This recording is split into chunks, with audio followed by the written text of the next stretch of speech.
నమస్తే, welcome to Andhra times. ఇప్పుడు details చూద్దాం.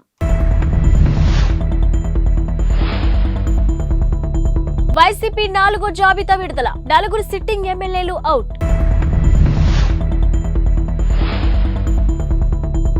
అయోధ్య రాముడి చెంతకు చేరనున్న సిరిసిల్ల బంగారు చీర.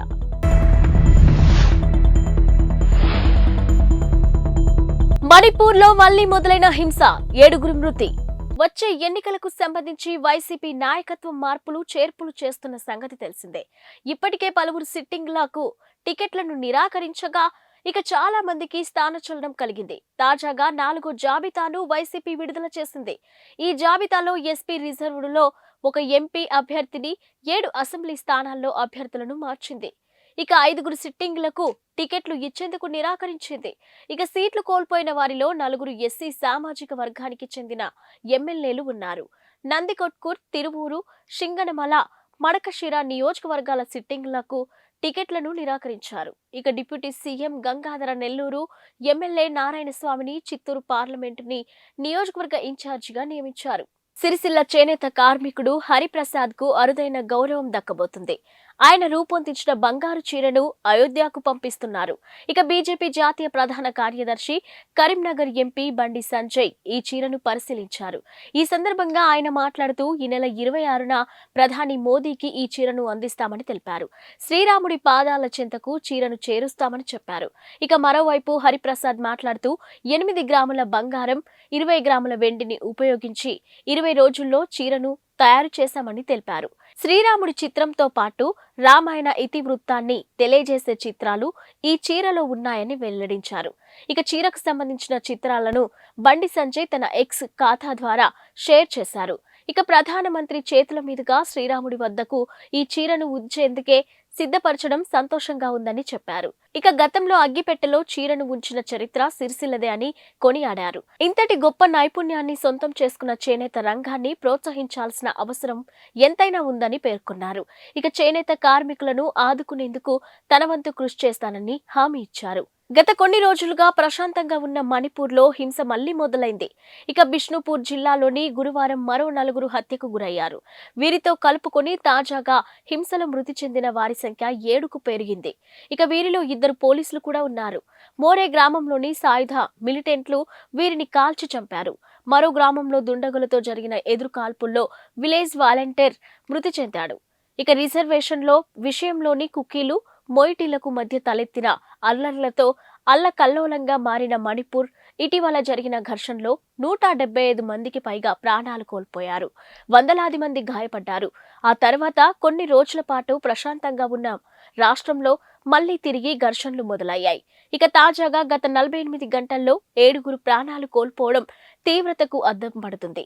ఇక తాజా ఘర్షణల నేపథ్యంలో ప్రజలు భయాభయంగా బ్రతుకుతున్నారు. బ్యాక్టీరియా ఇన్ఫెక్షన్లు, సూపర్ బగ్ల చికిత్సలో ఉపయోగిస్తున్న సాధారణ ఔషధాల సామర్థ్యాన్ని యాంటీబయోటిక్స్ దెబ్బతీస్తున్నాయనే ఆధారాలు పెరిగిపోతున్న నేపథ్యంలో కేంద్ర ఆరోగ్య మంత్రిత్వ శాఖ గురువారం కీలక ఆదేశాలు జారీ చేసింది. ఇకపై వైద్యులు, ఫార్మాసిస్టులు ఔషధాలను జాగ్రత్తగా వినియోగించాలని, ఇక ప్రిస్క్రిప్షన్ను, మార్గదర్శకాలను తప్పనిసరిగా పాటించాలని కేంద్ర వైద్య సేవల డైరెక్టర్ జనరల్ అతుల్ గోయల్ స్పష్టం చేశారు. యాంటీబయాటిక్స్ ను సూచించేటప్పుడు అందుకు గల కారణం, సమర్థింపును తప్పనిసరిగా రాయాల్సి ఉంటుందని స్పష్టం చేశారు. ఇకపై ఈ విధానాన్ని తప్పనిసరిగా పాటించాలని సూచించారు. ఈ మేరకు మెడికల్ కాలేజీలు, all India pharmacist association, medical అసోసియేషన్ల వైద్యులకు వేర్వేరు లేఖల ద్వారా సమాచారం అందించారు. ఇక ప్రిస్క్రిప్షన్ లేకుండా యాంటీబయాటిక్స్ ను ఇవ్వొద్దని ఫార్మసిస్టులకు అతుల్ గోయల్ సూచించారు. ఈ మేరకు డ్రగ్స్ అండ్ కాస్మెటిక్స్ నియమాల షెడ్యూల్లోని H1 నిబంధనలను ఫార్మసిస్టులు అమలు చేయాలని కోరారు. ఇక చెల్లుబాటు అయ్యే ప్రిస్క్రిప్షన్లపై మాత్రమే యాంటీబయాటిక్లను విక్రయించాలని గుర్తు చేశారు. ప్రపంచవ్యాప్తంగా ప్రజా ఆరోగ్యానికి పొంచి ఉన్న ముప్పుల్లో యాంటీ మైక్రోబయల్ రెసిస్టెన్స్ ఒకటని ఇక DGHS ఈ సందర్భంగా పేర్కొంది. కాగా 2019లో ప్రపంచవ్యాప్తంగా 1.27 మిలియన్ల మరణాలకు బ్యాక్టీరియా AMR ప్రత్యక్ష కారణమైందని అంచనాగా ఉంది. అన్నపూర్ణ సినిమా వివాదంపై నటి నయనతార క్షమాపణలు చెప్పారు. ఈ సినిమా హిందువుల మనోభావాలను దెబ్బతీసే విధంగా ఉందంటూ తీవ్రమైన విమర్శలు వ్యక్తమవుతున్న నేపథ్యంలో ఇన్స్టాగ్రామ్ వేదికగా ఆమె స్పందించారు. తనకు తన సినిమా బృందానికి ఎవరి మనోభావాలను దెబ్బతీయాలనే ఉద్దేశం లేదని వివరణ ఇచ్చారు. ఓం చిహ్నం జై శ్రీరామ్ నినాదంతో కూడిన క్షమాపణ లేఖను నయనతార షేర్ చేశారు. ఇక సానుకూల సందేశాన్ని అందించేందుకు తాము చేసిన ప్రయత్నం అనుకోని రీతిలో ఇతరులకు బాధ కలిగించి ఉండవచ్చని ఆమె వ్యాఖ్యానించారు. ఇక సెన్సార్ అనుమతి పొంది గతంలోని థియేటర్లలో ప్రదర్శించిన సినిమాని ఓటీటీ ప్లాట్ఫామ్ నుంచి తొలగిస్తారని తాము ఊహించలేదన్నారు. ఈ సమస్య తీవ్రత ఏమిటో అర్థం చేసుకున్నామని నయనతార అన్నారు. భగవంతుణ్ణి సంపూర్ణంగా విశ్వసించే వ్యక్తిని తానని, ఇక దేశవ్యాప్తంగా ఉన్న దేవాలయాలను తరచుగా సందర్శించే వ్యక్తిని తాను అని ప్రస్తావించారు. ఇక అన్నపూర్ణ సినిమా ద్వారా ఎవరి మనోభావాలకైనా బాధ కలిగించి ఉంటే హృదయపూర్వకంగా క్షమాపణలు చెప్తున్నానని నయనతార అన్నారు. ఎన్నికల్లో ఓటర్లను ఆకర్షించడమే లక్ష్యంగా రాజకీయ పార్టీలు గుప్పిస్తున్న హామీలపై దేశవ్యాప్తంగా చర్చ జరుగుతుంది. ఇక ఉచితాలు సరికాదని, ఆర్థిక వ్యవస్థను నిర్వీర్యం చేస్తున్నాయని మేధావి వర్గాలు ఆందోళన వ్యక్తం చేస్తున్నాయి. ఇక ఉచితాలు అందించి జనాలను సోమరిపోతులుగా మార్చుతున్నారనే ఒక తీవ్రమైన విమర్శ కూడా ఉంది.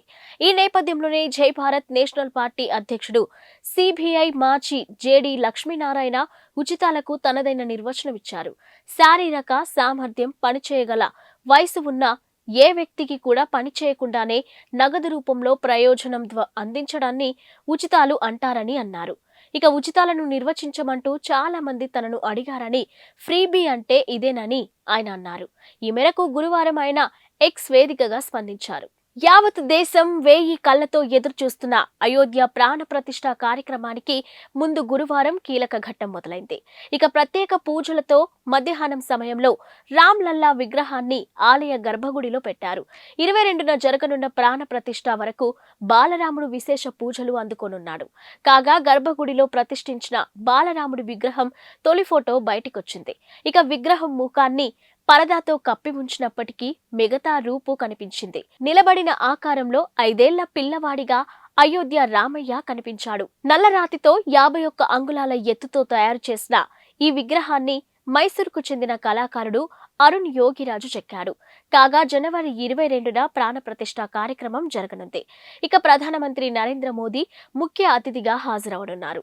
మరుసటి రోజు అంటే జనవరి 23 నుంచి భక్తులు అయోధ్య రాముణ్ణి దర్శించుకోవచ్చు. ఇక ప్రాణ ప్రతిష్ఠ కార్యక్రమానికి సుమారుగా 11,000 మంది అతిథులను ఆలయ ట్రస్ట్ ఆహ్వానించింది.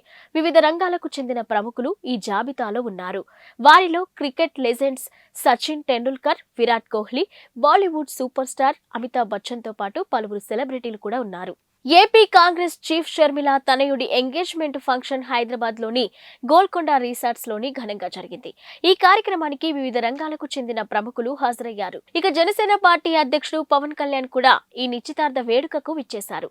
త్వరలో ఒక్కటి కాబోతున్న రాజారెడ్డి, అట్లూరి ప్రియలకు పవన్ కళ్యాణ్ శుభాకాంక్షలు తెలియజేశారు. ఇక షర్మిల బ్రదర్ అనిల్, రాజారెడ్డి, అట్లూరి ప్రియలతో కలిసి పవన్ ఫోటోలకు ఫోజులిచ్చారు. కాగా పవన్ రాకతో గోల్కొండ రిసార్ట్స్ లోని కోలాహలం నెలకొంది. ఏపీ సీఎం జగన్ తన సోదరి షర్మిల కుమారుడి నిశ్చితార్థ వేడుకకు సతీ సమేతంగా హాజరయ్యారు. ఇక షర్మిల కుమారుడు రాజారెడ్డి, అట్లూరి ప్రియల నిశ్చితార్థం వేడుక హైదరాబాద్ లోని గండిపేటలో గోల్కొండ రిసార్ట్స్ లోని ఘనంగా జరిగింది. ఈ కార్యక్రమానికి సీఎం జగన్, వైఎస్ భారతి విచ్చేశారు. ఈ సందర్భంగా వారికి షర్మిల ఆత్మీయ స్వాగతం పలికారు. ఇక నిశ్చితార్థ వేడుక జరుపుకుంటున్న మేనల్లుడు రాజారెడ్డిని సీఎం జగన్ ఆప్యాయంగా హత్తుకున్నారు. ఇక రాజారెడ్డికి, అట్లూరి ప్రియకు శుభాకాంక్షలు తెలియజేశారు. ఆమె తల్లిదండ్రులకు అభివాదం చేశారు.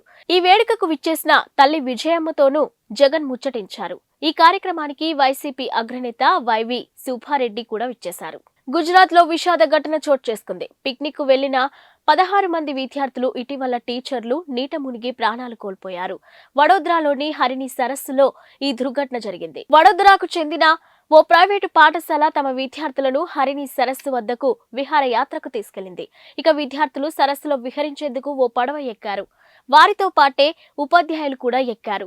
పడవ సరస్సులో కొంత దూరం వెళ్లగానే తిరగబడింది. ఆ సమయంలో పడవలో 27 మంది ఉన్నారు. వారిలో 18 మంది మృత్యువాత పడ్డారు. ఇక ఈత రాకపోవడంతో నీట మునిగిపోయారు. కొందరిని బోటింగ్ సంస్థ సిబ్బంది కాపాడారు. ఈ ప్రమాదంపై కేసు నమోదు చేసుకున్న పోలీసులు దర్యాప్తు ప్రారంభించారు. సామర్థ్యానికి మించి పడవలో ఎక్కువ మందిని ఎక్కించడం వల్లే ఈ దుర్ఘటన జరిగింది ఉంటుందని భావిస్తున్నారు. కాగా పడవలోకి ఎక్కిన వారికి లైఫ్ జాకెట్లు కూడా లేవని తెలుస్తుంది. ఇవి ఇప్పటివరకున్న బులెటిన్ అప్డేట్స్. Keep watching.